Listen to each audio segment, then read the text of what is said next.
Hello everyone! Ayan, nagagawa nga pala ako ng saluyot or morokia tawag nila dito. Ayan, hinuhugasan ko yung dahon. Hinuhugasan kong maigi guys kasi maraming alikabok. Siyempre, mas maganda yung sariling gawa kaysa binibili. Ayan. Binibili nga namin yung dahon pero ako ang gumagawa. Ayan, hugasang maigi. Ilang beses ko yun hinugasan guys. Then ibababad ko pa siya sa tubig. Then, after that, ilalagay ko na siya sa blender. Ibe-blend ko siya lahat.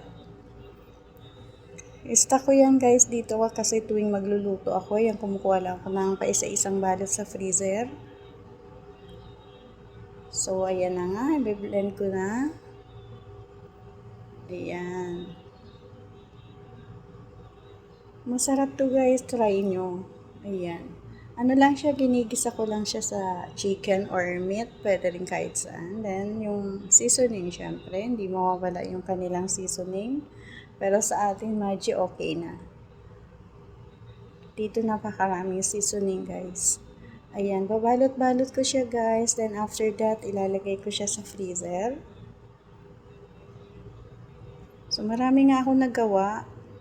Daig ko pa yung nagtitinda, balot-balot na yan guys, ayan. Nireripa ko nga siya sa aking maiwagang plastic, ayan.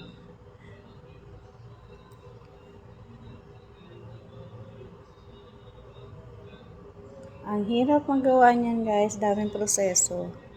Okay, ayan na nga nakarami ko guys, tingnan nyo naman kung gaano siya karami. Okay.